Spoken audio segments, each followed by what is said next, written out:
Penangkapan demi penangkapan para hakim terus saja terjadi. Setelah penangkapan satu panitera Pengadilan Negeri Jakarta Pusat, Ketua Pengadilan Negeri Kepahyangan Bengkulu beserta seorang hakim tindak pidana korupsi dan paniteranya. Kini secara intensif KPK tengah menyelidiki keterlibatan Nur Hadi, Sekretaris Mahkamah Agung Republik Indonesia, dalam kasus dugaan suap pengamanan PK dua perusahaan yang tengah berperkara di Pengadilan Negeri Jakarta Pusat. Pemeriksaan intensif terhadap Nur Hadi ini merupakan kelanjutan dari tertangkap tangannya Edi Nasution, Panitera Pengadilan Negeri Jakarta Pusat. Edi tertangkap tangan saat baru melakukan transaksi haram dengan Dodi Arianto Supeno, karyawan PT Paramount Enterprises International di Jakarta Pusat. Dalam operasi tangkap tangan tersebut, KPK menyita uang tunai sebesar 50 juta rupiah. Senin 30 Mei 2016, Nur Hadi diperiksa KPK untuk kedua kalinya. Namun setelah melalui proses pemeriksaan selama 11 jam, Nur Hadi bersikukuh menolak tuduhan menerima uang dari Edi Nasution maupun Dodi Arianto dan meninggalkan gedung KPK. Pemeriksaan lama sekali, di dalam ditanya apa aja Pak? Di dalam tambahan baik. Pak, kami punya pertanyaan. Kasih jalan dulu Pak. Kasih jalan. Pak, barusan ada pertanyaan soal. Menurut juru bicara KPK, peluang ditingkatkannya status Nur Hadi menjadi tersangka cukup besar. Apalagi KPK telah menyita uang sebesar 1,7 miliar rupiah dari kediaman Nur Hadi dan mencekal Sekretaris Mahkamah Agung tersebut untuk bepergian ke luar negeri. Tapi sayang, Royani, sopir pribadi Nur Hadi yang disebut-sebut sebagai saksi kunci keterlibatan Nur Hadi dalam kasus ini menghilang. Hari ini sebenarnya melanjutkan pemeriksaan yang sudah dilakukan pekan sebelumnya, masih dikonfirmasi mengenai hasil-hasil geledah yang ada di rumahnya, kemudian juga mengenai keterkaitannya dengan kasus yang sedang disidik. Soal Royani karena ada keterkaitan juga dikonfirmasikan. Sampai saat ini saya belum terima update terbaru, masih diupayakan untuk tetap bisa menghadirkan Royani sebagai saksi. Royani terdaftar sebagai pegawai negeri sipil di lingkungan Mahkamah Agung yang selama ini bertugas menjadi ajudan Nur Hadi. Tidak jelas sejak kapan Royani menghilang. Namun kini dia diberhentikan secara tidak hormat di Mahkamah Agung setelah mangkir kerja lebih dari 1 bulan. Sementara 23 Mei 2016 dengan bantuan jajaran Polda Bengkulu, KPK menangkap tangan Ketua Pengadilan Negeri Kepahyangan Kota Bengkulu, Cener Purba, bersama Toton, Hakim Tindak Pidana Korupsi dan paniteranya. 23 Mei tahun 2016 sekitar jam 4.30 sore telah terjadi operasi tertangkap tangan atau lazim yang disebut dengan OTT 2 hakim Pengadilan Tindak Pidana Korupsi yang bertugas di Pengadilan Tindak Pidana Korupsi Bengkulu terhadap yang bersangkutan jika sudah ada ketetapan hukum, antara lain ditetapkan bahwa yang bersangkutan sebagai tersangka, maka Mahkamah Agung akan mengambil tindakan tegas terhadap yang bersangkutan, yaitu memberhentikan sementara dari jabatannya. Dari kasus-kasus ini masih dimungkinkan nama lain akan ikut terseret. Mengingat KPK masih terus memeriksa secara intensif para tersangka dan memanggil sejumlah pihak yang dipandang mengetahui praktik perdagangan kasus di lingkungan lembaga peradilan ini. Jalan dulu Pak. Kasih jalan. Pak, barusan ada pertanyaan soal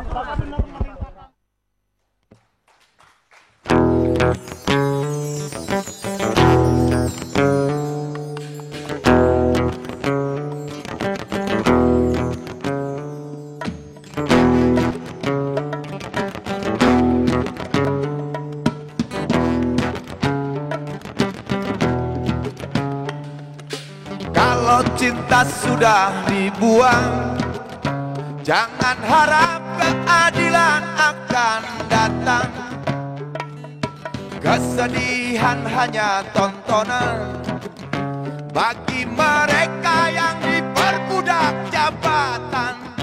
Oh ya, oh ya, oh ya, bongkar. Oh ya, oh ya, oh ya, bongkar. Sabar, sabar, sabar dan tunggu.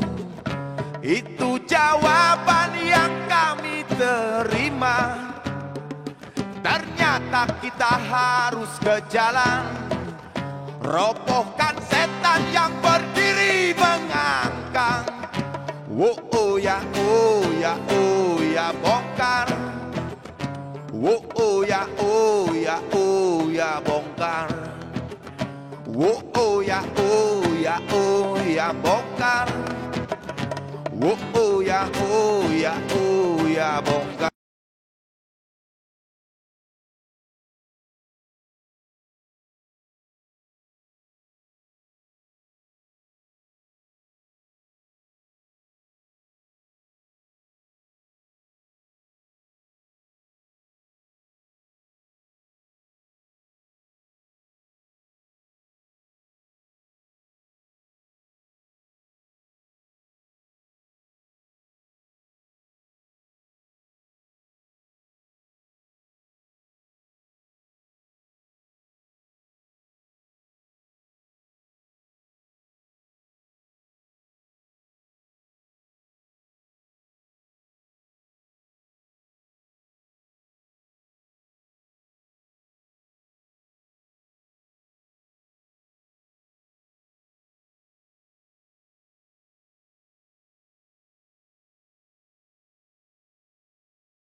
Oh ya, oh ya, oh ya, bongkar.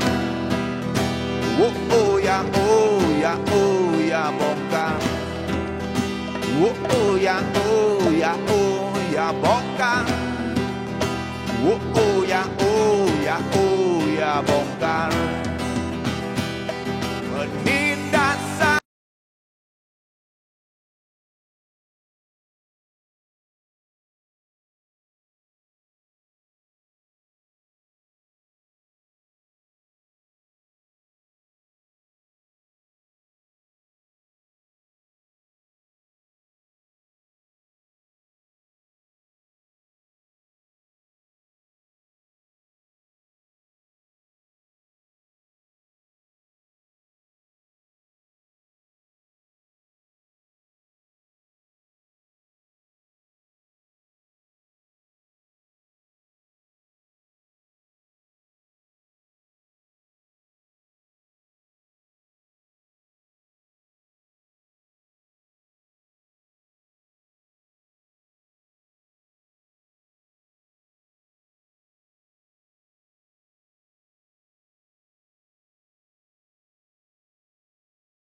oh ya, bongkar. Oh ya, oh ya, oh ya, bongkar.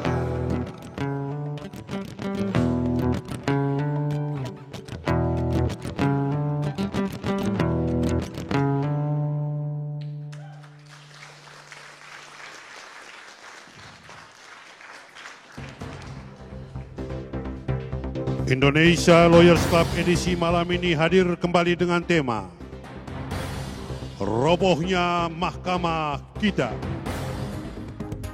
Hadirin dan pemirsa, kita sambut Presiden Indonesia Lawyers Club, Karni Ilyas.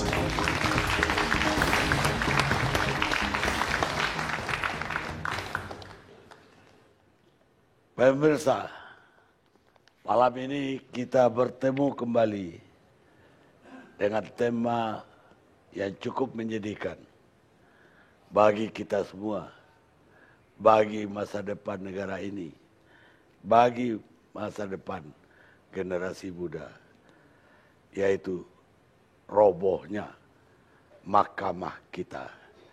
Tapi sebelumnya, saya minta aplaus dulu untuk Budi Cilok dengan lagu favoritnya Bongkar. Mafia peradilan bukan baru di Republik ini. Pada tahun 81, saya sudah menulis di laporan utama majalah Tempo dengan judul Benteng Keadilan yang Nyaris Roboh. Tahun 81 saya katakan nyaris roboh. Sekarang 2016, kata-kata yang tepat, robohnya mahkamah kita. Peradilan adalah benteng yang terakhir. Mahkamah Agung benteng yang sangat terakhir untuk tegaknya keadilan dan kepastian hukum di Republik ini. Sayang, yang terjadi justru kebalikannya. Kemerosotan hukum di Indonesia sudah dimulai sesungguhnya pada saat berubahnya ideologi negara ini pada tahun 59 dengan dekret 5 Juli Presiden Soekarno, yaitu demokrasi terpimpin. Ketika itulah Manipul Usdek diproklamirkan. Dan dampaknya dari perubahan ideologi itu luar biasa. Trias politika dianggap Bung Karno yang sudah usang dan harus diganti. Karena itu Ketua Mahkamah Agung dan lembaga peradilan diletakkan di jajaran eksekutif. Ketua Mahkamah Agung Yono Projodikoro diangkat oleh Presiden Soekarno sebagai Menteri Ketua Mahkamah Agung. Ketika itu banyak hakim yang menangis karena mereka kehilangan toganya, diganti dengan seragam yang mirip militer. Mereka tidak hanya kehilangan toganya, tapi kehilangan harga diri juga. Itulah yang ditulis oleh Daniel Lev dalam kata pengantarnya di buku karangan saya berjudul Catatan Hukum. Daniel mengatakan, lanjutan dari tadi, ada jaksa dan pejabat polisi yang kurang senang dengan perkembangan ini. Tetapi dibandingkan hakim, korps kejaksaan dan kepolisian lebih cepat dan gampang bisa menyesuaikan diri pada demokrasi terpimpin. Karena fungsi represifnya sangat berguna dalam dunia politik. Fungsi represif itu kebetulan berguna pula buat pemerasan. Banyak jaksa makin biasa memakai kekuasaannya untuk menambah pendapatannya. Dalam proses peradilan juga jaksa makin kuat. Untuk mempercepat proses pidana, jaksa rela membagi rezeki kepada hakim yang karena kekurangan gaji dan harga diri pada akhirnya kehilangan malu juga dalam suasana mumpung. Tidak semua jaksa, hakim, polisi, atau pegawai negeri termakan godaan. Tetapi ada cukup banyak yang ikut arus itu yang mengakibatkan reputasi korpsnya hancur di mata masyarakat. Yang makin sinis terhadap penegak hukum. Pada saat itu, pada awal Orde Baru, pengacara lah yang masih tersisa. Mereka masih berpegang kepada prinsip hukum walaupun mereka tersingkir dari pilar penegak hukum lainnya. Dengan tokoh seperti Suhardi Tasrif, Yap Tiam Yin, dan lain-lain, mereka masih mempertahankan integritas. Tapi belakangan mereka pun terlibat kolusi yang sama. Begitu ditulis oleh Daniel Lev. Dan hari ini kita melihat setelah reformasi, keadaan bukan semakin baik, tapi semakin buruk. Dengan tertangkapnya berbagai hakim di berbagai daerah, dan bahkan KPK sudah mengarah ke Mahkamah Agung. Tepatlah apa yang disinyalir oleh Profesor Alatas sekitar tahun 70-an di Universitas Malaysia. Dia mengatakan bahwa korupsi di Indonesia sudah sampai ke stadium 4. Itu dalam kedokteran penyakit kanker stadium 4. Tinggal satu tingkat lagi mati. Itu tahun 70-an. Dan kenapa dia mengatakan itu? Ketika stadium keempat, maka para koruptor pun ketika berurusan dengan aparat lain, dia juga dikorup. Dia juga harus bayar suap. Saya tidak tahu lagi apa yang tepat julukan sekarang. Kalau dalam era kita ingin memberantas korupsi, hakim korupsi pun ternyata menerima suap. Dan itulah yang terjadi pekan lalu di Bengkulu. Dan juga sebelumnya di daerah lain. Dengan hakim Janer Purba dan Toton. Dan disuap oleh klien Anda, Edi Santroni dan Sapri Sapii. Gimana ceritanya? Terima kasih Bang Karni. Assalamualaikum warahmatullahi wabarakatuh.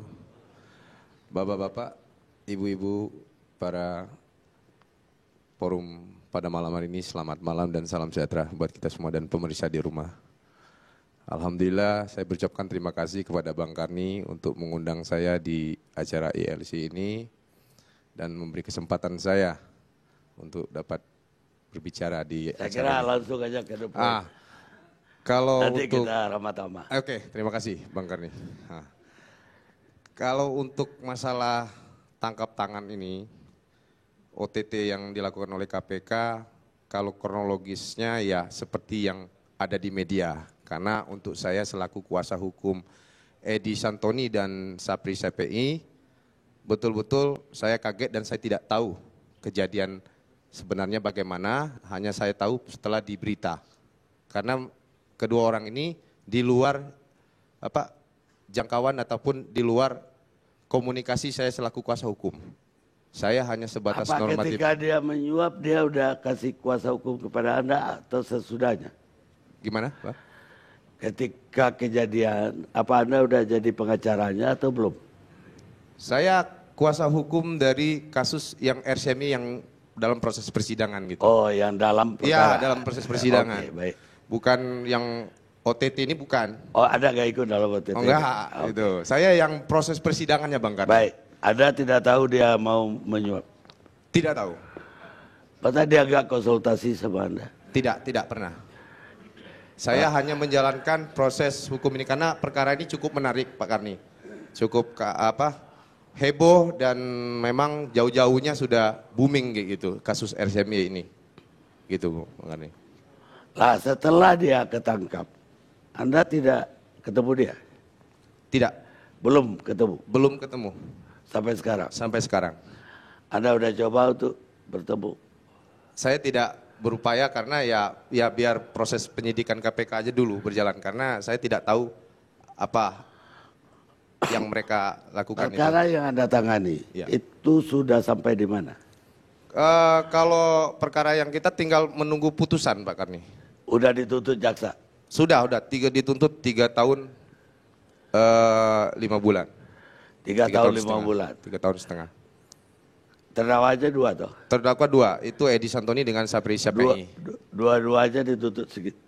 Iya, dituntut yang sama. Tuntut yang sama. Terus kan begini, klien Anda merasa bersalah nggak? Kalau kita menurut kepada proses persidangan Pak Karni, karena dia menjalankan perintah tugas, perintah jabatan, dia sebagai wakil direktur keuangan di Rumah Sakit M. Yunus Bengkulu. Dan klien saya satu lagi, Sapri Syafei itu sebagai mantan kabak keuangan di Rumah Sakit M. Yunus. Jadi ini adalah masalah dipermasalahkan oleh pihak Tipikor, Polda dan Jaksa, itu adalah masalah SKZ 17 gitu. Nggak, dia kalau merasa tidak bersalah, kan dia kecewa kan setelah dituntut hukuman dan menunggu putusan. Dan apa pertimbangan Anda ke dia? Apa ada nggak Anda kasih harapan dia bisa bebas atau tidak? Jadi gini, kalau hal kesempatan ataupun kasih masukan Anda bebas apa yang dimaksud Pak Karni, itu tidak ada. Karena begini, setelah, ini saya cerita sedikit, karena setelah dia dituntut 3 tahun setengah itu, dia sempat putus komunikasi dan menyendiri tidak mau berkontak, itu sekitar 4-5 hari. Baru bisa, karena kita kan sidang itu berlanjut. Baik, gitu. Setelah 4-5 hari apa dia bilang? Ya, dia kecewa tentu dengan ya kecewa, dia mengatakan kecewa. Maka pun saya membantah karena ini zolim. Karena dia tidak merasa bersalah, klien kita itu. Anda udah bacakan pledoi? Sudah kita konsep sesuai dengan fakta pokok perkara persidangan, sehingga kita buatkan konsep ini loh Pak Edi, Pak Sapri, berdasarkan fakta persidangan, kita lihatkan, kalau ada pun kurang kita tambah, ya silakan boleh masukkan, karena kan kita sama-sama beracara di pokok perkara tersebut. Terus dia kecewa, dia gak minta tolong Anda, bagaimana caranya? Tidak pernah.